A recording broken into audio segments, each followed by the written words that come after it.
Hey everyone, Joe Malizia here with my good friend and fellow coach Nick Goodin from Peoria, Illinois. Welcome to the show, man. Thanks for It's joining. it's actually it's actually Washington, Illinois. But if you're having a hard time finding Washington, then you'll just have a hard time finding Peoria. So south of, about 2 hours south of Chicago. So Nice. if you're kind of wondering um, where I live at in Illinois. And if you really need to visit him, now you can know where to find him. Yeah, location services are on, so you can come find me. Nick, dude, you get to spend the best hours of your day standing for business owners, for individuals committed to growth, as I do too. And it's one of the things that is such a blessing to my life, and you and I both get to see people step into some really courageous places. And whenever you think about people, one of the things in coaching that almost any coach, any consultant, any type of counselor, or a lot of places start with is, hey, where are you going? Like, in other words, what's your vision? Like, and as you and I both know, there's some things that just don't work in that question whenever people start answering it. And whenever, in your experience, what has that looked like? What do you see people do whenever invited to the question, hey, what are you committed to? What do you want to see happen? Yeah. Well, a lot of times people freeze.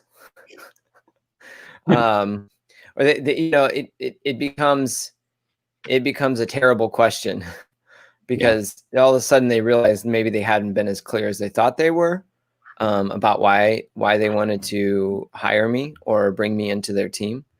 And then if that doesn't happen, as they start to unpack it, they meander their way through, just all the options, right? Like if you said like pick a target, there wasn't anything super clear, right? The aim was just about as broad as you can see. Just imagine the horizon. That's the aim. We'll just end up somewhere over there. Right. The other side. Yeah, and I don't know that they intentionally know that they're being that way. Obviously, everybody has vision. If you wake up in the morning and say, "Well, I need to get in the shower and I need to get, I need breakfast and get the car. I need to drive around the block, come back home to work." That's vision today, right? The world we live in. Maybe you got some Dunkin', but right, that was a vision. It was specific. You went and obtained it, and you did it. And so a lot of times they're not clear. Mm-hmm. There was a marksman who was for the movie The Patriot with Heath Ledger and Mel Gibson. There was a marksman that was teaching them how to shoot, and they were having a hard time like lining up the shot of these like really old muskets.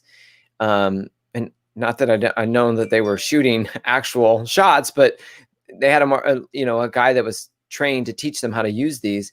And one of the things that he told them was that if you aim small, you miss small, but if you aim big, you miss big. And so that guided a lot of their training as they were preparing for that movie. And that's so true in life. And even that isn't probably as detailed enough as it needs to be. So by that, I mean, like if you can't say your dream is like, hey, I'm going to build a yoga studio, or I'm going to build a coffee shop, let's say. Like if you can't put yourself in the seat of the customer and what their experience is going to be, what the stories they're going to go home and tell their friends and families about the experience they had, what is the place going to smell like? What is the grain of the wood going to feel like? Right?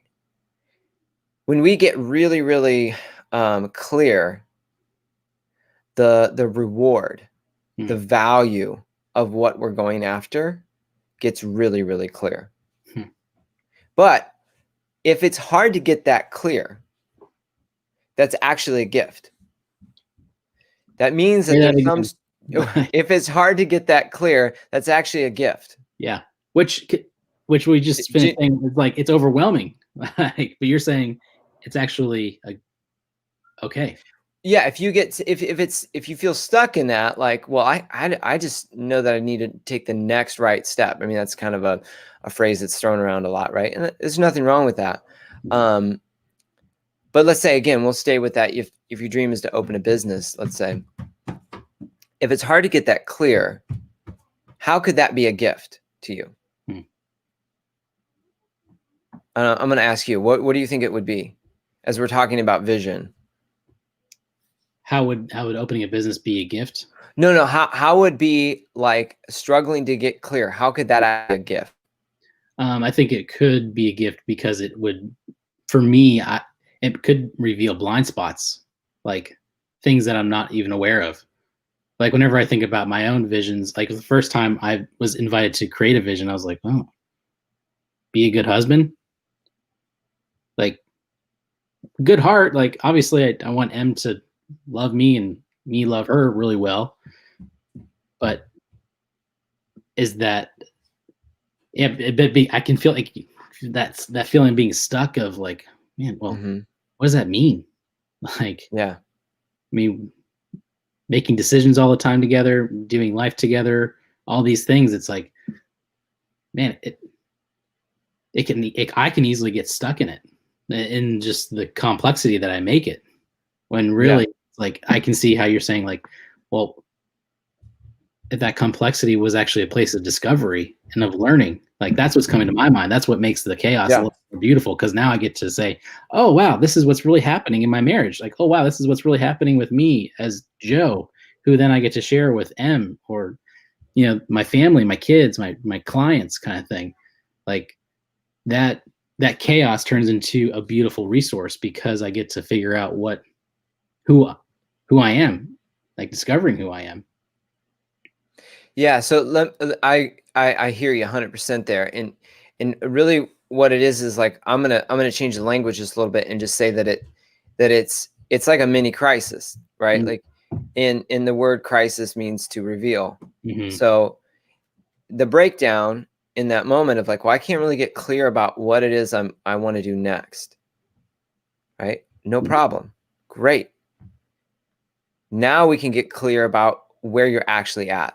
Right? Like generally people aren't very clear about what reality is for them at the moment. Yeah. Let alone what they're trying to do. Right? It's like a good example is like if the vision is for me to go from here to Nashville, let's say. So I'm in Peoria. Nashville's about 7 hours, 8 hours away.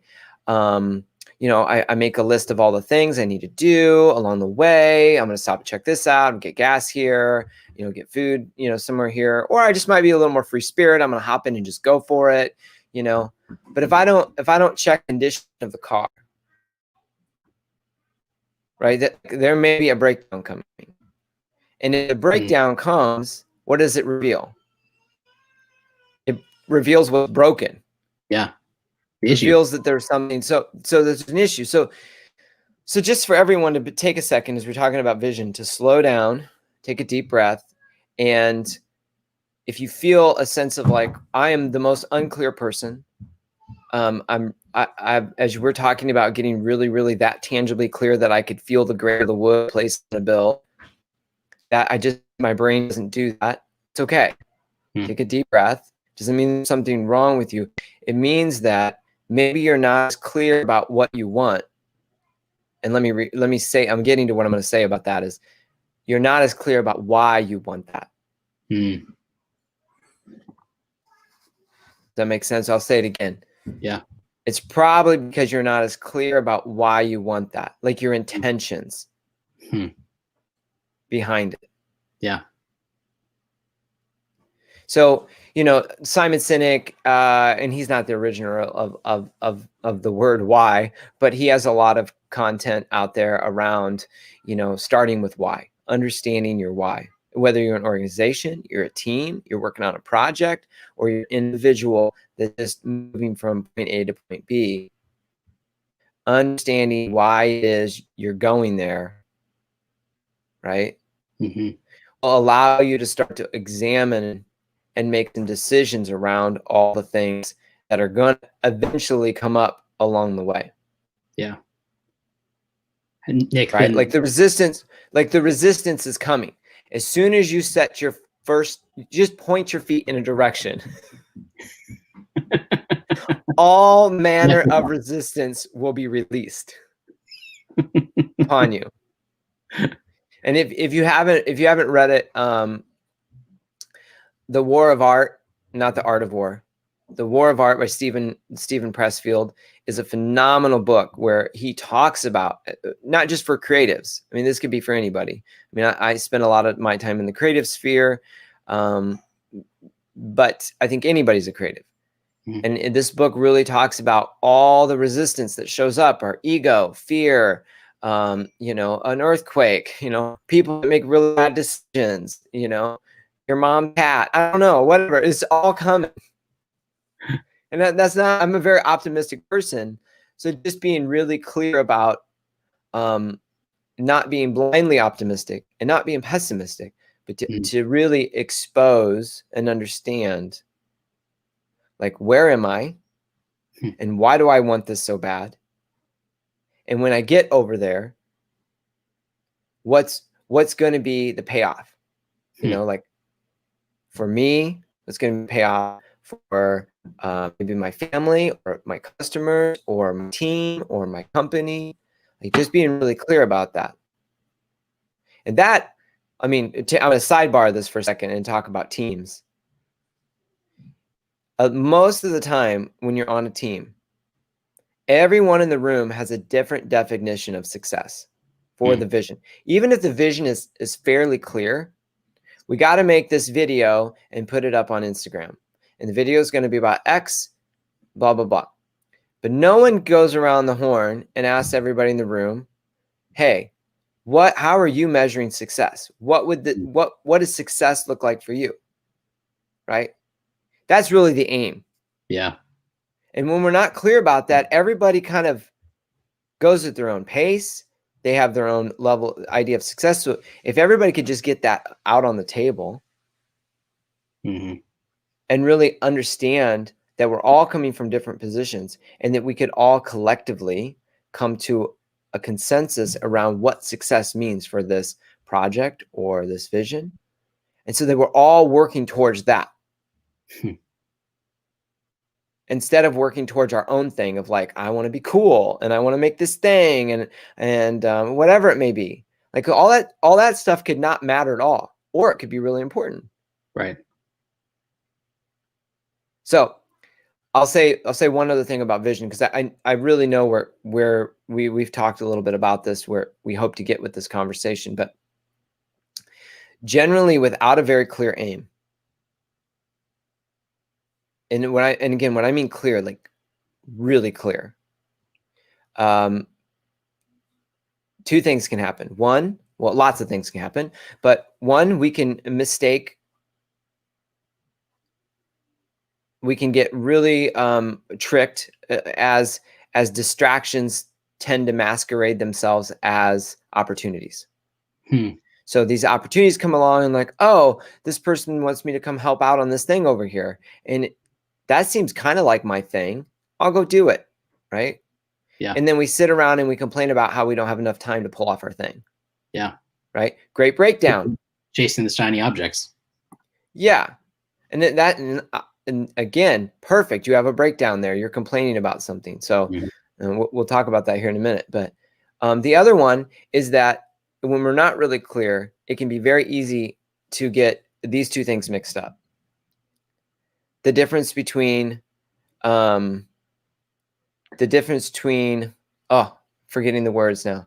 The difference between danger and, it just slipped my mind. It'll come back to me. It's all good. But the essence of it is that we mistake, we can mistake threats for opportunities and opportunities for threats. We can just get them all mixed up. Yeah. So instead of moving on something, we see it as a threat because we're not really clear. And so that we either go around it or we choose to stop or we say, well, we can't because of this thing. It's kind of like a catch-22. Yeah. And we really don't know that we don't have enough fact to really assess that threat well, because we're not really clear about our vision. Yeah. Clarity is our friend. Yeah. So if you want to learn how to get really clear about your vision, there's lots of ways to do that. You can go read a bunch of books. You can go and, read some of Simon Sinek stuff about getting clear about your why, which would be really important. But I found that that's kind of like, for most of us, that's the safe route. Yeah. Then we can kind of like let ourselves off the hook. Well, I read the book and I really understand it. And it's I did the thing, but it's not working. Yeah. It's their thing. Yeah. But you could talk to a coach, or a friend, but a coach is uniquely trained to be able to get into the spaces you're unaware of, the things that are like secretly keeping you stuck. Like those distractions that are seeming like opportunities to you, because somewhere along the way, someone told you should say yes to everything. I never said no to anything. And look where I am. I'm blah, blah, blah now. Right. Yeah. I mean, Nick, like what to even like, how does one, I mean, you're right. Like people can get all these resources and everything else and then get off the hook. Like, step by step, man, like what do you think is like one of the things that like you and I have been getting to stand with people and teaching that, hey, these 3 words are really ways that we can discover this why and really build into why we're doing what we're doing, what we're really up to, and where that then lead us to that vision, that place that we're going to with people that we love, people that we care about, people that we haven't yet met. Yeah. Yeah. Well, I'll take a little step back from that and say that the reason, we talk about vision so much in coaching is that, coaching is less therapeutic and more about action. And not that our clients don't experience like some manner of therapy through it. I mean, they do personally experience that. But we're calling them into a new future. We're asking them to write a new future. Right. Yeah. And part of the reason we talk about vision is that in the process of going towards something, as we've been talking about the breakdowns reveal the thinking. Actually, they reveal the language that we use about the future and about what's possible. What do you mean by that language? Yeah. So let me say this first. So I found this to be true, and I'm not the only one. And this, I'll say this maybe twice because it might be new for people to hear this, is that the way in which people act or the actions that they take are based on the way that the world occurs to them. Another way of saying that is based on the way that they occur to themselves, like how they think about themselves, right? And that occurrence happens in language, like the conversations we have in our head, right? Yeah. And most of us are in dialogue all day long in our head, right? Yeah. And a lot of that dialogue is helpful, and a lot of that dialogue is not very helpful. And we usually don't share a lot of that dialogue. We just, people just see the results of that dialogue. Right. Right. In our actions or our inactions or our conversations we do have and don't have. Right. And so to be clear, like if we can change the way that we occur to ourselves or the way the world occurs to us, we can actually change the future. We can change our future. We can change the future around us. Does that make sense? Yeah. I mean, if people really listen to it, it's a bold statement. Well, I'll give you an example, right? This is a personal example. So, and I just was talking about this with a client last night. For the longest time, I've had lots of circumstances to blame for my poor handwriting and my poor spelling. I grew up in a small farm town, 2,000 people. I was raised by my grandparents of a generation who didn't find education like to be something that they invested in themselves. So they didn't invest in me in that way and push me, blah, blah, blah. My teachers were dumb, whatever, right? Circumstance. Yeah. So the way that I occurred to myself and the way that the world occurred to me was that I'm not good at spelling and my handwriting's awful. But it's part of my vision. So this is where it comes in. It's part of my vision for what I'm doing in the world. I have to be up in front of people and I have to write things on boards. Yeah. And I have to like clearly articulate ideas that are very, very detailed and that need like a visual reference to understand what's coming out of this mind, right? Yeah. So whenever, up until like a couple years ago, whenever I would have to go up to write at a board, I would get that quick, as Brene Brown describes it, that warm bath of shame, which is really just me experiencing an old story that I've been telling myself, language that I've been having in my brain about how I don't belong once people realize how dumb I am. Right? Yeah. And because that language is very focused on history, my past, I continue to create a default future, a future that is built out of the past, that just repeats itself. Right? Yeah. So that was the way it occurred to me. Right? Right. Then a shift in my occurrence happened to where that I believed that I could be better at handwriting. I could be a great speller. I could be great with language. I could be a writer. I could be someone that delivers language in a way that no one has ever delivered language before, that impacts people in a way, right? All tied into my vision. I could be one of the best spellers in the world. I could be so great at spelling that, right, go on and on and on, right? My handwriting could shift from like, I don't want you to see me write to like, wow, that guy has amazing handwriting, right? Like, and there's an old story that was hanging in there with that was saying, hey, no, like that, you didn't learn that in grade school, so you're stuck. Right. You don't get to do that.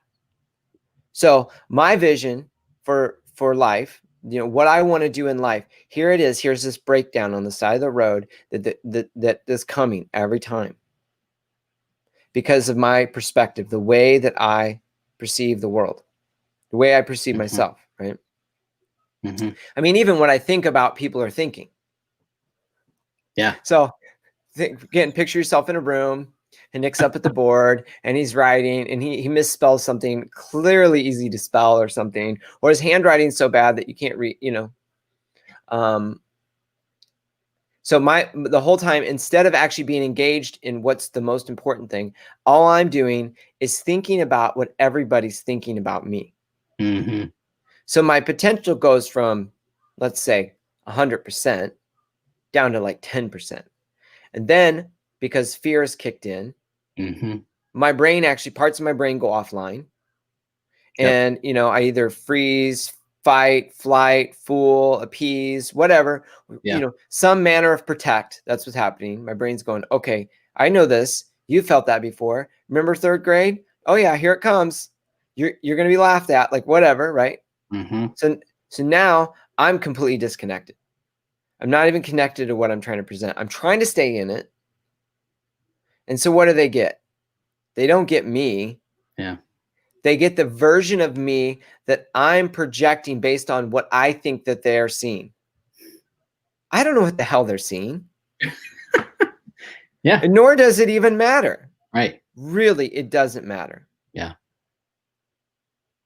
So this is a long way around, but I thought this example would be helpful for people to see how, like, just a shift in occurrence, that I could be something I haven't been, Mm, right? yeah. Instead of hiding, right? Yeah. And right, like let's say, hey, Nick's like the world's best artistic welder. He creates all these amazing sculptures and stuff like that. He never has to get up in front of somebody and, you know, say big words or, you know, use language to articulate things in a way that would be useful to help people, to draw people in, to tell stories, whatever, right? Yeah. No big deal. Maybe those skills aren't necessary. But if you're clear about your vision and you're moving towards something, the breakdowns, the constant complaints, the things that you say, well, it could never be this way because. The excuse. Fantastic. Right. Yes. And my clients hate it when I say, I don't know that they hate it when they say that. I say it all the time as if they hate it. I'm like, they'll tell me some like thing that's broken. I'm like, great. What a gift. What a gift. Let's dig in. And one of my good friends, Jillian, she's another amazing coach, and she's just a phenomenal person. She describes this stuckness like untangling a really knotted up necklace, where it takes time to pull apart the pieces to understand really what's underneath that and why we're choosing to stay stuck. Why we're choosing to stay stuck.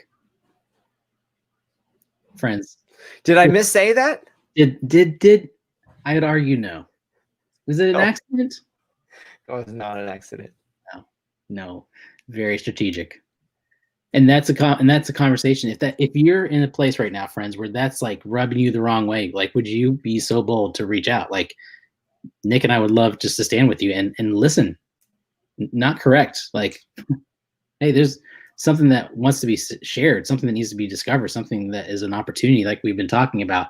And would you be courageous to reach out? Nick, thank you for being a good volunteer for that. I know somebody might be reaching out to you, but I know that he'd be honored to stand with you and listen. Yeah. Well, it's the unsaid, unspoken, and a lot of times for most of us, the unknown things that keep us stuck.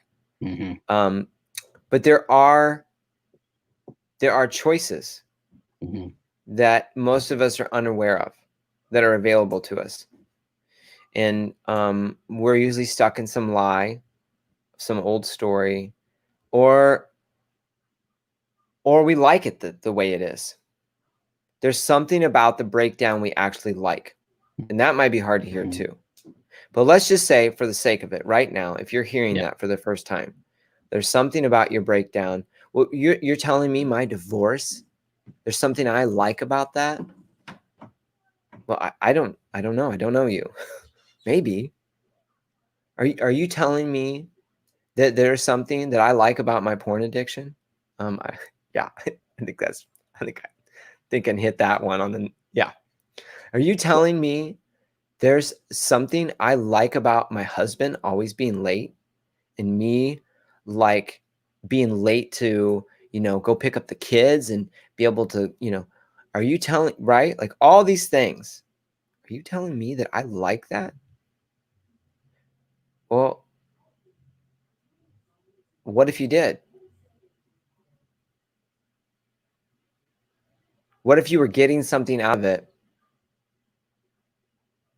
Whether or not it was something that you even realized you were getting out of it, that it allowed you to be right, that it allowed you to not be vulnerable, it allowed you to be safe in some way.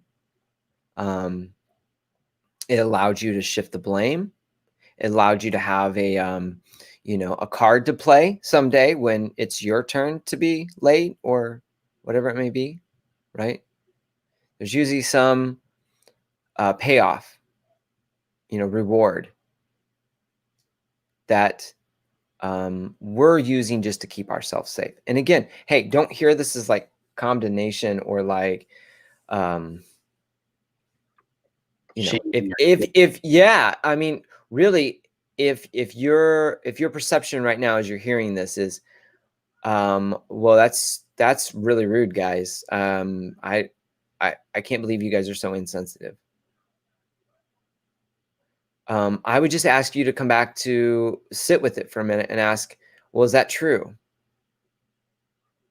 How do you know it's true that we're being insensitive? Is there something truer? Is it possible that the way that it's occurring to you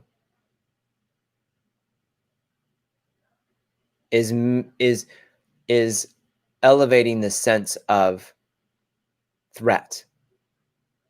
Like, whoa, whoa, whoa, don't go there, right? So as coaches, I mean, this is a lot of the space that we play in. We like, I mean, I say this often, and I've had people jump on me on this one. And I'm more dug in now than I've ever been, just the more that I've worked in the space and more self-aware and really doing the work within myself. I haven't found a problem I don't like.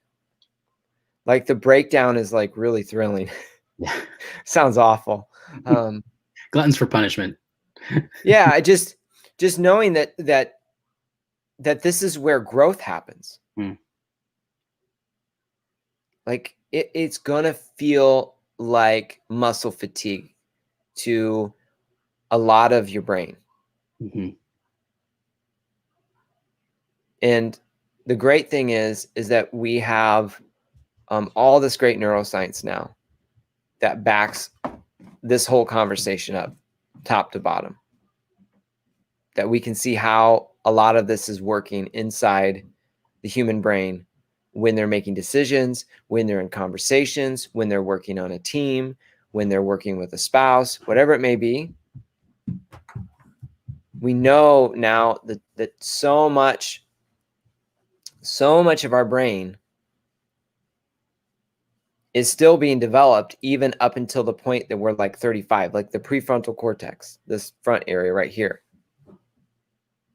The part of our brain that does all the like curiosity and wonder and, you know, problem solving and, you know, well, what if maybe this, right?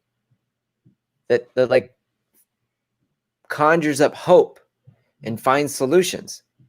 That part of our brain is still developing late into our 30s. But the very first earliest part of our brain that develops is that whole protect, right? Stay alive. And so just know that a lot of the decisions that are going on in life, you just might not be aware of it because it happens so fast. It's instinctual that you're protecting yourself and you're wondering why you're not getting the result you want towards the vision, right? Like I've been working towards, you know, trying to build this XYZ for the last 3 years and nothing's happening. Or every time I get to this point, I just get stuck. There's something going on. And unfortunately, this will get us into where you want to go with this, I know.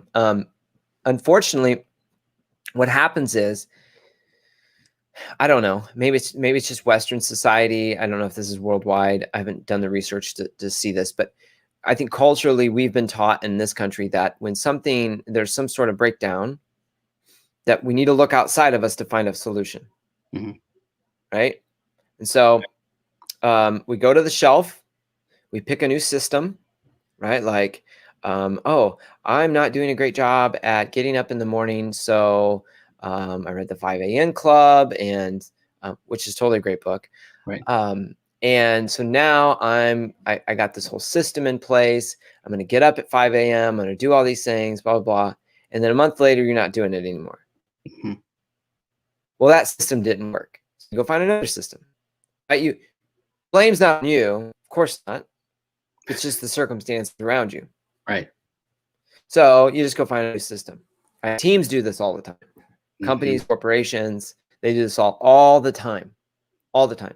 And most of the time, at teams, when they're a leader, that's not a conversation that happens amongst the team. It's usually a leader or a set of leaders that make decisions about a new system. And they're like, hey, surprise, we have this new system. We need you guys to adapt. Yeah. Because really, they don't want to have the conversations that need to be had. Right? Remember, it all happens through language. Right? That we get to how the world occurs for us. So I'm bringing this back in here. It's coming in. So hang on. It comes to landing. Yeah. Yeah. So let's just picture this as an analogy. You have this thing that you want to have happen in your life, right? Let's say it's I'm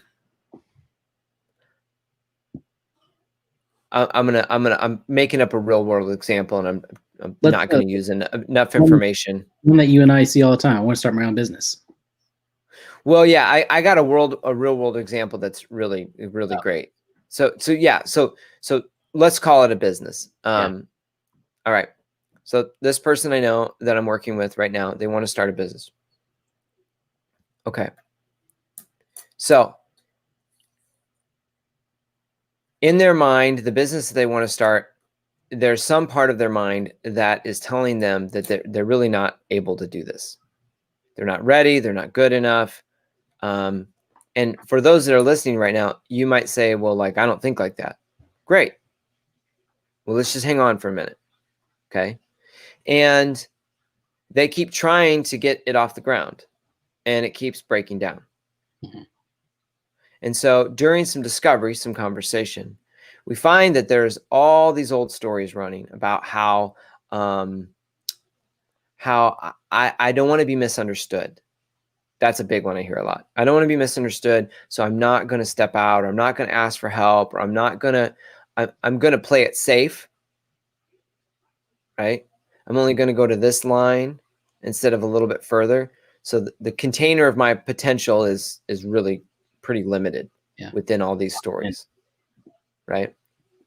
And so again, to come back to the systems, so they just apply some new system. And even just hiring a coach, you think that's a new system. Like, oh, I need a counselor or a coach or something like that. And again, there are definitely times where you need a counselor, definitely times that when you need a coach. And there's quite a distinction between a really great coach and a counselor. You could have both at the same time. And really it would be beneficial, but there is differences, right? But it's just a system. I'm going to get a system, another system. And when they start working with us, what they quickly find out is that we don't care about the system. We are not their system. We are not here to fix their broken problems. We're here to allow them to find a new way to be, which that's probably new for some people to hear. Yeah, say that again, man. Yeah, we're here to help them to realize that there's a new way of being. Not that they need to do something different. And that's a distinction I would make. It's not that it's just different. It is new. Yeah. And when the clients that we work with, when they have that shift, when it happens, it is literally like, and I had a client last night describe this to me last night, because he's out on the West Coast, describe it to me like this. It's literally like going from a black and white to a colored movie. That's how dramatic of change the shift has been for him. Right? And so this client is trying to start a business, and so many problems in life.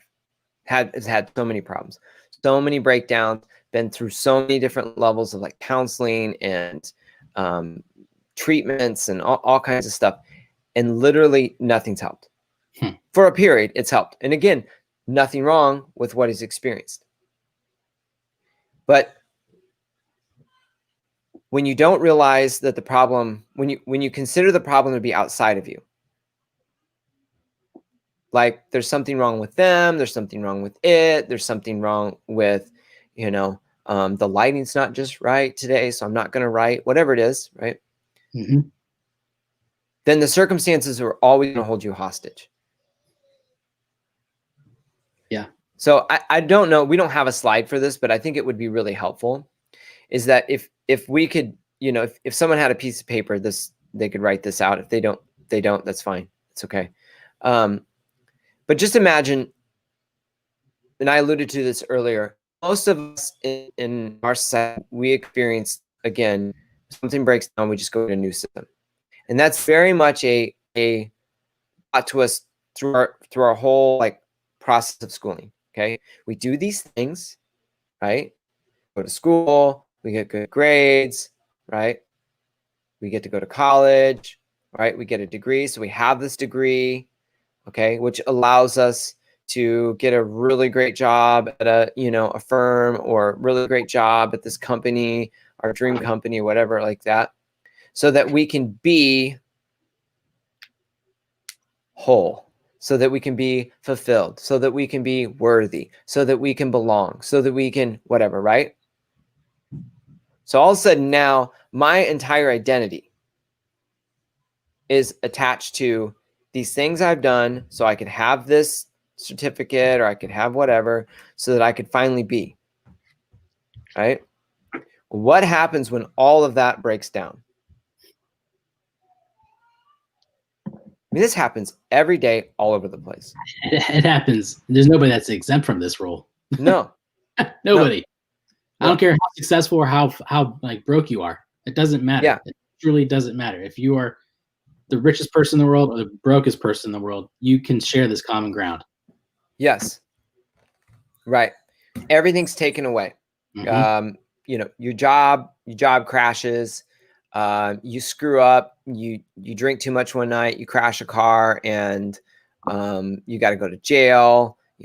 Whatever. Right. Your identity. Yeah. So this again comes to how we occur to ourselves. So when that breakdown happens, we lose the job, or let's say we don't like the job and we start a company. We don't like the company anymore, or whatever. Like this happens to founders all the time. They get the company up and running, they get the product, and maybe they get investors, and all of a sudden things start shifting a little bit. They got a team now, and they don't like what they're doing anymore. They're not on the floor innovating, or they don't recognize the product anymore because it's changed so much. It's not their thing anymore. And so now they just feel like, what am I? Where am I? I just feel stuck. Right? Mm-hmm. So what do? They go right back to the cycle. Well, I guess I got to go do all these things again. Mm-hmm. So I can have this happen, so I can be okay again. Mm-hmm. And this could be simpler too. Like, this drives some of that distraction, right? Yeah. I mean, it looks simple. Like, I'm going to go this is maybe not a great example, but I'm going to go buy a boat. And then when the newness of the boat wears off, I'm going to go buy something new. Like, cool, I'm into guitars now. I'm going to go buy some guitars or whatever, like whatever it may be. Mm-hmm. However we feel whole, right? People Mm-hmm. bounce from relationship to relationship to relationship, all these things. So I propose a new model. And I'm not the first person to propose this. I think this goes all the way back to like Zig Ziglar. There may be somebody else before that really like proposed this, some old philosopher I don't know of. And so the difference would be like, what if you could just be? What if you could be Joe, the world's best transformational coach? Right? What if you could be Joe, the world's best father? Mm-hmm. What if you could just be Joe, the world's best husband? Right? Yeah. What would the vision for that look like? Like, again, this would have to like expand your mind. And sometimes this is hard to do on your own, but to expand your mind and think like, well, I mean, I guess let's play this out, Joe. What would the world's best husband look like? For you, Yeah, you know, you don't have to, not asking you to compare yourself. yeah, somebody with integrity and character would be huge. Okay. Yeah. Yeah. What do you think would be like completely thrilling to M? Somebody who rises up to challenges, somebody who rises up to setbacks and continues to fight for her, stands up for her, Yeah. care for her. Yeah. All right. So this is the like the hinge in the conversation, Mm-hmm. right? So this is where like I think it gets tricky for people because they hear this and they go like, well, like, so is this some sort of like self-realization method or some sort of like projecting into the future? Like we're gonna get crystals and stuff. Okay. I mean, if you got crystals, cool. I mean, teach me how they work. I don't know how they work. You know, I don't know. Yeah, neither. So look, it's less about the action and the less about the inaction, because all of that's going to happen. There is still going to be breakdown. Yeah. Which is great because it reveals. But instead of the cycle of shame that comes with the breakdown, that sends you on on a whirlwind course to go find another system to be a better husband, you could just be like, no, I am the world's best husband. I get to be the world's best husband, right? So I'm not going to spend a lot of time thinking about all the systems. I'm going to make amends for my breakdown, for my lack of integrity, and I'm going to go back at it again. Cuz instead, right? If I'm just like, if I have to get just enough love for M to like really be like, okay, she feels, she did these few things for me today. Like, okay, now I'm going to be just like this great guy today. She reminded me how I need to be, like if I'm waiting for her to be the world's best husband, right? How often is she going to get the world's best husband? Yeah. And this isn't a slight at M. It's, this is me. right? Because it's your way you perceive what you're expecting, right? Like, well, she didn't do that for me, so I ain't doing that for her. Right. Which means I'm definitely not doing it for the kids. Watch the trash pile up. Just watch it. Right? Yeah. So again, it's just like, if my self-worth, this is really what we're getting to. And I know it took us like 50 minutes to get there, but if my self-worth is dependent on everything outside of me, right? The job I have, the boat I have, the new Jordanaires that I have, right?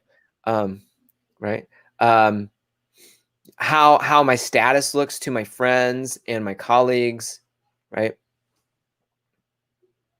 If all of that stuff is what is driving me, my intentions, my why, we're just surviving. We are not living. And no wonder we're so distracted. And no wonder we're running from here to there to there. No wonder the vision is really hard to get clear about. And it's okay.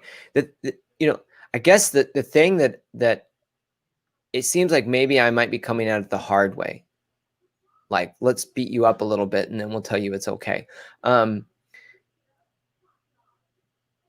I want this conversation to be a little bit unsettling. Because we all need to be unsettled about our choice to stay safe. So when I'm in a mode where I have to do all these things so I can have whatever, so I can be, all my actions are just self-protection. Not all of them, but a lot of them are. They run through that filter and we don't even notice it. Yeah. So our potential for possibility is just like, it comes way down to the ground. But if you could choose to be like my client I was talking to the other night, by him shifting, choosing to be a man of integrity, right? A man of faith, right? That like, here's someone of faith. And I know not everybody falls into that, but here's a man that is, I've known my entire life to know that he is loved by God and has a relationship with Jesus. As long as I've known him, for a long time. Mm-hmm. But now for the first time in life of, almost 40 years, he gets the unconditional love. Because if the cross is really true, then there is no do, have, be. You don't need to do anything.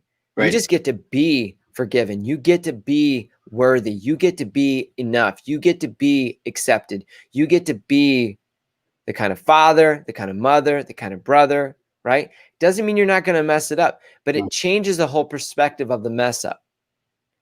It could be a gift to see what's really going on instead of like this thing you got to go tuck away in the closet and hide because you're ashamed of it. Mm-hmm. That perspective shift, friends, that's where the transformation really happens. Yeah. I would say this too, just to bring that alongside of that, is that for some people, it's like a switch. Mm-hmm. And it may be a switch in one area of the life and in the other areas of their life. Mm-hmm. And like a switch that's kind of weighted. Let me put it on that way.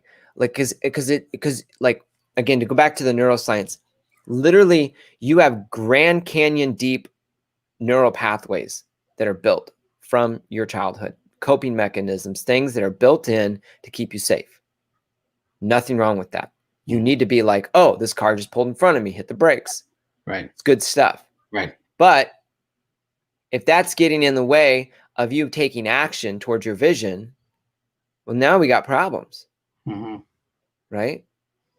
So really what's happening is, for a lot of people, and this is more like untangling the necklace, is that you're actually building new neural pathways, a new filter system. So that instead of something's coming at you and you go threat, threat, threat, and you throw up your arms, you duck and cover, whatever action you take, you go, oh, hold on, let me slow down and look at this. And let me understand what it is. Mm-hmm. Oh, maybe instead of ducking, I need to actually embrace this thing. Yeah. Or step over here and get a look at it from a different angle, or invite someone else to look at the thing that's coming at me. Mm-hmm. Right? Like, lots of options become available that have never been available before. New opportunities, new things that were not there before. Well, actually, they were there. You just didn't have the lens to see them. Right. The person I've been talking about, the language he's been using is that there's this convergence happening. Like, he's going through some recovery stuff right now. And he's like, everything I'm reading in this is like it's backing up everything I'm experiencing over here and all this stuff. And I'm like, well, that could be true. It also could be now you can see the color red. Right. And you've never been able to see the color red before. So now it's all of it's apparent. Like, whoa, there it is. Like, oh my gosh, a new neural path built neurologically. Mm-hmm. Yeah. Friends, if I know we've gone way over our time, and this has been a conversation that a lot of you guys have been commenting on. And so I know we haven't answered some of those questions or some of those comments here. We could do so, that. Well, I think we have to wrap up on time because I know I have to wrap up, unfortunately. But here's what I do. I want to honor your time, man, and I want people to even follow up from this conversation. Like, this conversation is not over just because we're not talking. Like, Nick, whenever you think about like action steps from here today, what would you invite people to do, like practically speaking, to change that perspective, to make that shift? What would you say, hey guys, consider this?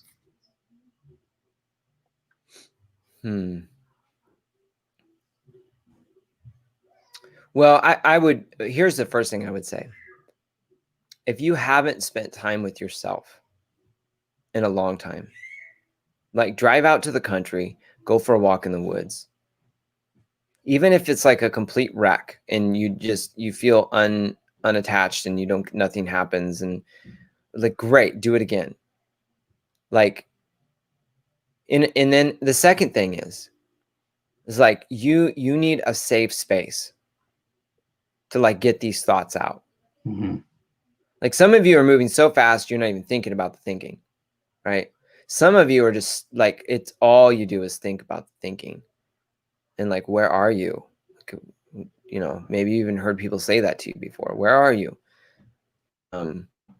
Show them where you are. Mm-hmm. Don't be afraid. Let them in the cave. Let them see. Let them look around. Someone safe that you trust, that loves you, that would like not, you know, again, idea like, oh, I'm going to be misunderstood. Like, here's another example of that is like, what if you couldn't be misunderstood? What new actions would you take if you couldn't be misunderstood? Yeah. And that's really the heart of it, is if you could shift that little perspective and you could say, Joe's going to be a man that is the best husband in the world.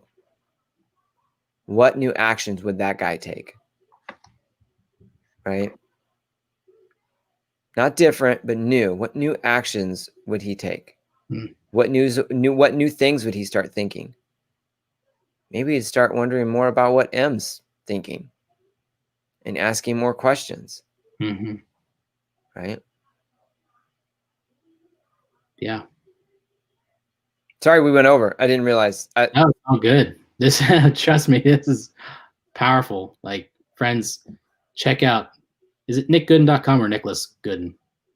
It's nickgoodin.com if you want to check out. And there is I do have a free vision worksheet there that you can download and go through it. It really helps you kind of craft a vision. Not kind of. It helps you craft a vision. And get connected to, you know, its potential. Yeah. And honestly, friends, please, like, look at that. You know, reach out to us. Both of us are happy to do free, you know, discovery calls and free just touch points for 15, 30 minutes, whatever. Like, we'll stand in it with you just to discover and to see what's possible. Because exactly what Nick said, this one, I believe that none of us were created to do any of this stuff alone. I don't think we were created to do life alone, period. So what great opportunity is there to start the process of learning and discovering what we're really up to and what is possible. Well, here's the question I would ask everybody as we're getting off, just to sit with, is, and I know we have like 15 seconds, is what happens if you do nothing? Yeah. I would say that would be the invitation. Sit with that. If I do nothing, what future is on its way? Yeah. Let that sit with you, friends. Check out nickgoodin.com. Thank you, brother, for sharing your heart in this. Thank you so much. You're such a blessing. Hey, man. I'm so for you. I love you, man. Thank you, everybody. It's great to be here with you. Appreciate you all. Thank you.